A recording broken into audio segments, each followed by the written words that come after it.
believe I've changed to a much better game called Toon Grand Prix.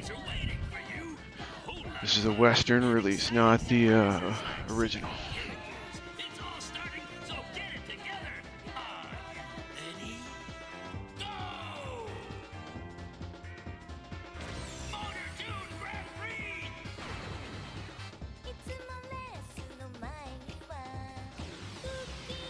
This is. I saw the preview of this on a demo disc that a friend of mine gave to me after he got a PlayStation 2 way back in the day, and I was so stoked to play this. He had gotten a PlayStation much earlier in his life cycle than I did, so his demo disc had all these lesser known games that nobody I knew had, like Motor Toon Grand Prix and Project Horned Owl and Tunnel B1. Well, Tunnel B1 kind of, I didn't like the demo very much. What the fuck is that? I I was just so interested in Motor Toon Grand Prix, but I never saw it anywhere till, geez, I feel like I got this less than 2 years ago. I don't even remember, but it was definitely not before my 30s that I finally got to play this, and I was actually very impressed. I think it could be improved a lot if they, I mean, improved a lot is past tense anyway, but it would have been better if it had a split screen mode. The two-player mode is only through the link cable, which requires a specific hardware setup. Oh yeah, so this doesn't have a memory card save, but yeah, there's like a kind of offensive, unlockable character that I won't play as, even if I end up winning and unlocking. But this is a pretty nice visual. I think the people that did this, Polyphony Digital, went on to do, I was going to say Grand Slam USA, what's it, Gran Turismo. Grand Slam USA is like a batting cage chain that has a one out here. It's cool. But yeah, no, Gran Turismo, they made Gran Turismo, and well, I like this better, but I mean, I can't say I'm really that great at either one of them.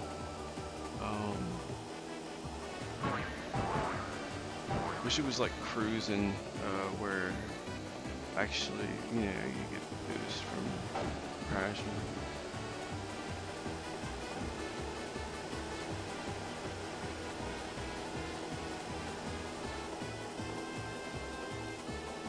Oh yeah, so what I was saying earlier about some games freaking me out, some of the late generation PS1 games don't necessarily have the best art direction, including ones that are obscure, salvaged imports, that aren't necessarily that hot to begin with.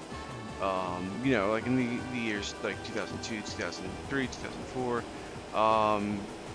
Sorcerer's Maze, which is by the same publisher, is pretty good, but it's pretty generic, and they stripped away all the story, like Mobile Light Force, which is kind of old, right? I don't have it, but they took the story out of that. That's Soul Divide. It looks like they kind of took the story out, but the visuals just seem kind of crude. I don't know, and yeah, it just didn't seem like it was really very difficult at all. I have to not recommend it. But specifically, there's a few PAL games from after FIFA 2005 where it's like a combination of the sound effects and the visuals, the placement of the enemies, or the chickens and the targets in that Murhun game is random, and so you'll play it 5 times and not realize it's random, and then the one will just stare at you and knock on the screen with realistic knocking sounds, which is convincing to me because I still use a CRT with the glass screen, I feel like it'd be a lot less convincing if I had a flat screen or whatever they make that out of. I don't know. I guess that's a big digression, but the point is that I think sets the precedent for my bad reaction to certain what I would consider crude visuals in um, some late gen games. There's another 2005 title called Schnappy. It's a compilation of mini games that was only released in Germany. It's really simple, it's geared towards like very young kids, and it's actually not bad, but just like the visual of it reminds me of this horrific B movie that I don't really want to talk about anymore. So I'm just gonna stop talking about that just to say that Soul Divide, I feel like kind of ends up on the more tolerable end of that spectrum. Yeah, there's just certain things just visually that I don't like that can ruin otherwise good gameplay, which is unfortunate, especially in the case of that chicken game, because it's like game's all right, but once I noticed that troubling thing, I call it troubling because it troubles me, but I mean, you might just think it's fine. Anyways, it's a shame because that's like such a historic thing, the final PS1 game, like, FIFA is, I suck at it, but it's playable, I'm sure, if I got, translate, if I had the translation or something like that, Black Matrix or whatever that, whatever Japan's FIFA is. the I don't know what it's called. It's not Black Matrix. It's like Black Matrix something. It's like a sequel maybe. I don't know. Am I really qualified to talk about that? I guess not. But anyways, the point is just that it sucks when such a historic thing turns out to be kind of a hunk of plastic. I guess it's like Cheetah Man, only it's more playable. It's more playable than Cheetah Man, and it's like not as rare, but it's like a crappy game that's like historic, but you wouldn't want to play it. But it's like cool to have to like complete a collection or to like round it off. I don't know. How is that looked at with the release date of Cheetah Man? 'Cause I know it's like it was like officially unreleased, but then it was salvaged, but it was like legally sold. I feel like it was legal to sell that initial warehouse discovery of it. So I feel like that might constitute a release date. I don't know. Point being is, when was that? I don't know a whole lot about that backstory or the front story. The front story. I don't know. Geez, that reminds me of that Xavier Renegade Angels show where he's like calling out into the wild and he's like, "What's the opposite of salt?" And the like disembodied voice is like pepper, and he's like, "Nah, they're just like too spicy." I forget what the real answer is, if there even is one. Um, Jeez, great show though. So I guess in summary, Soul Divide seems like a bust. It is, uh, it is playable, but it is like super easy, and the graphics are kind of unfavorably strange looking, is how I'll put it. I do not recommend buying it for premium prices. I would not recommend buying it sealed if you're the kind of person who buys sealed to play. Just to buy it sealed and open it. I'm glad I did not buy it sealed.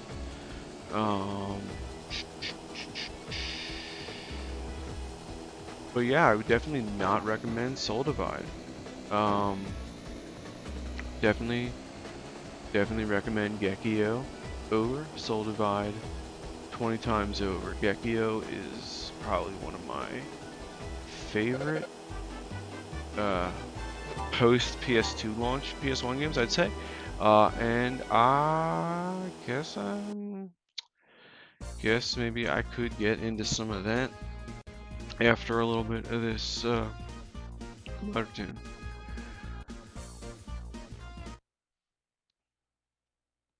Crazy Coaster. 3, 2, 1.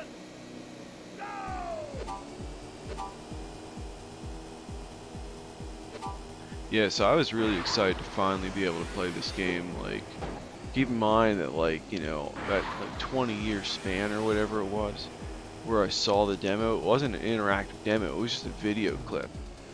And it was like the video clip on Interactive Disc Volume 3. I know there was like a few revisions to that. Let's just, whatever the one that has the hidden Project Horned Owl video. Um, I feel like that's like the earlier one. Jeez, I really don't know. It was like a hand-me-down. Um, but that. So getting to play this all these years later, like this is,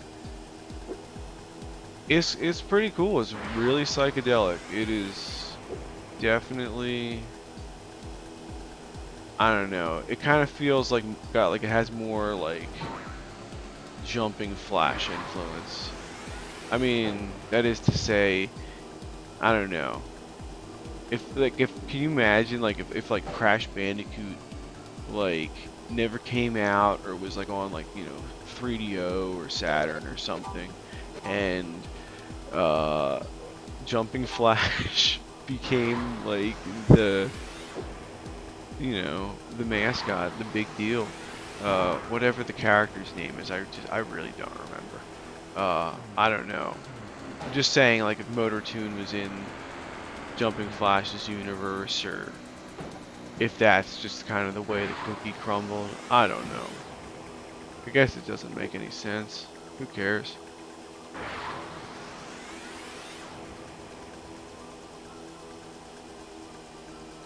Oh, and I was so stoked. That store, what was it called? Just Push Play in York, York, PA, where I got sold by. They had this whole case of like limited run games, you know, releases. Like they had like the Night Trap for whatever modern platforms it was printed up on. But they had one that I guess was just like a special edition, like box set version of like, I don't know, PS4 or Switch or whatever. But I was so pumped when I saw it. I'm like, oh my god, is that 3DO? I was like about to buy a Night Trap 3DO reprint, and I'm like, oh, this is just a deluxe box version of like Switch or something. So whatever. I am excited about the D special edition. I did pre-order D Director's Cut or whatever they're calling it. For 3DO, it's a 6-disc set, so it includes I think it's 6 discs. It includes the English one, and then the Japanese Director's Cut, and then I think a soundtrack CD.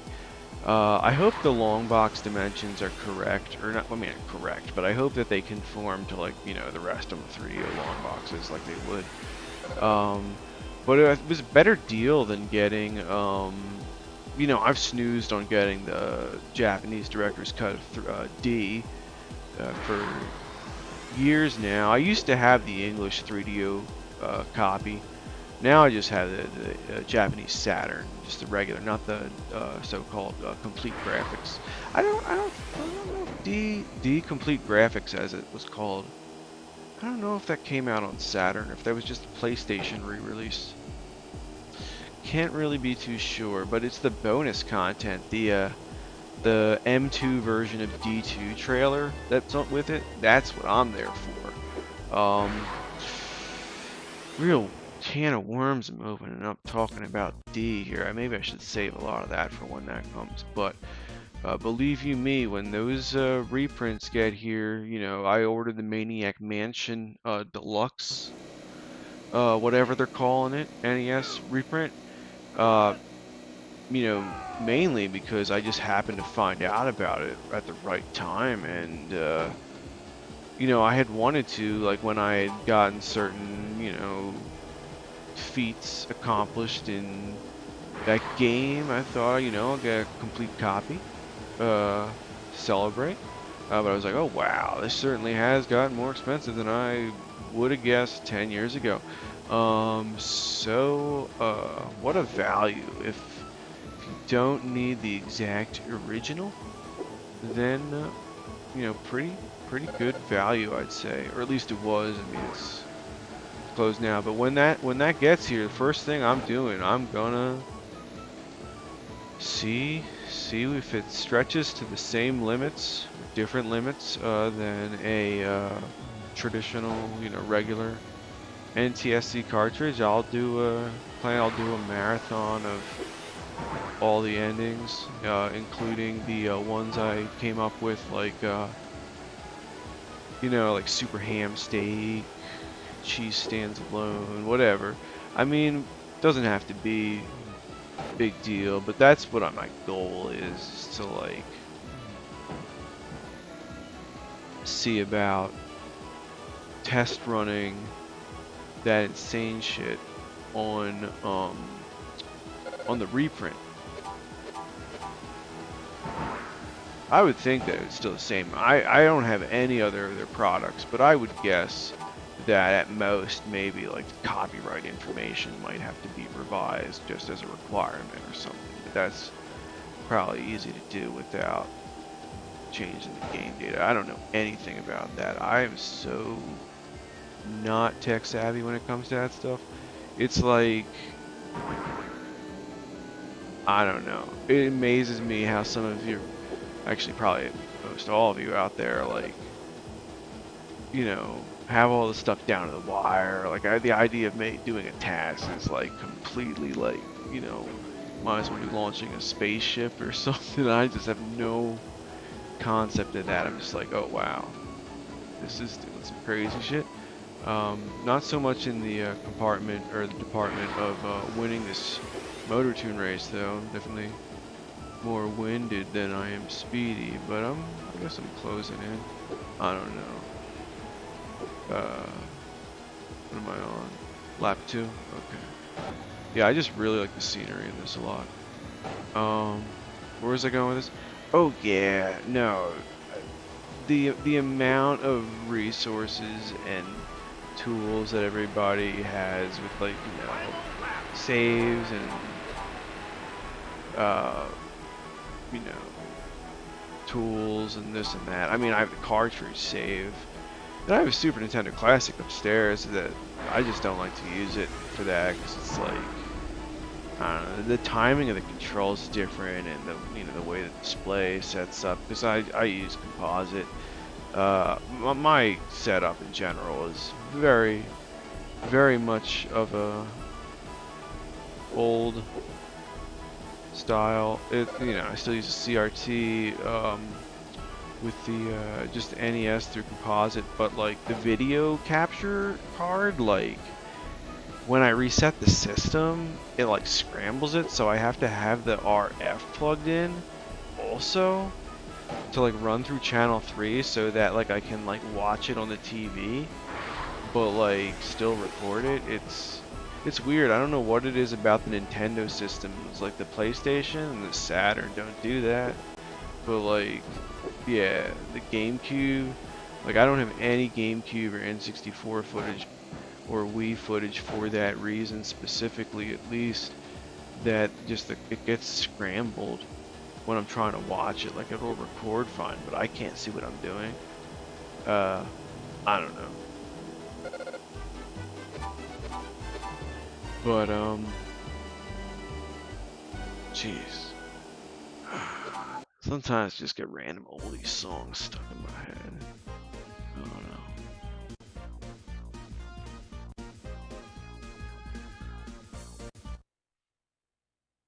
I have no idea what time it is. What time is it? 3, 2, 1, go! I didn't find out what time it was before the race started, just in case you're wondering. Just cruising.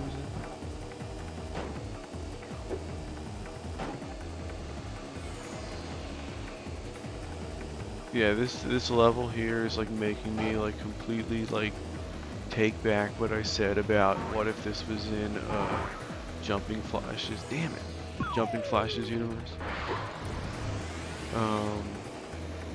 Jeez.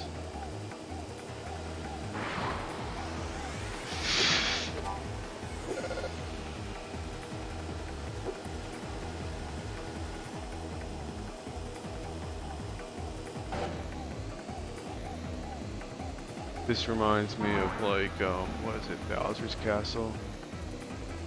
and I guess Cortex Castle to a lesser extent. It reminds me of what is it? It reminds me of not a racing game. It reminds me of Pandemonium, like the whatever the is it the second stage of Pandemonium? I have not gotten very far in Pandemonium. I don't know. That was like the game that I bought. There was like a game store that opened across the street from my college, like second year, and I bought like a PS1 and like that.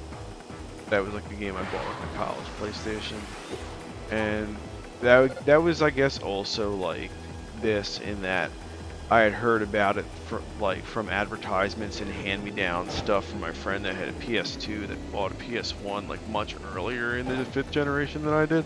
So it was like, oh wow, I finally get to check out this like, you know, stuff I'd only heard about.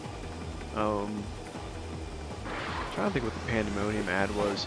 That might have been in Blood Omen, which in turn was advertised in a game I got what was it, the long box of Gex that I traded the Offspring Ignition CD for. I forget the exact combination of what I traded to get it back, but if it was what I think it was, which would be the Soul PlayStation 2, what is it, Underground issue 5-1, the final one where it's just PlayStation 2. If it was that, which I'm pretty sure it was, because he did get that, well then what a bad deal for me, you know. I was able to replace the previous one, which was also part of the trade, the split one between PS1 and PS2. Long story there. I'll probably talk more about that when if I do a video of just me playing that demo disc, which might not be that great. That's good that I still made it first, even though I hit that hitch. I can't believe it. Somebody's actually watching this? Wow. Cool, thanks. Thank you for enjoying this late night thing. If anybody did not catch it earlier, I came home late at night after earlier buying Soul Divide for a PS1 late gen title. Oh, it looks like I've finished. Jeez, that was quite fast. I'm just gonna leave it run, see if it like shows any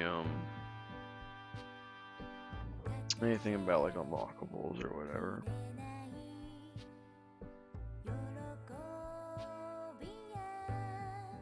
Good game though.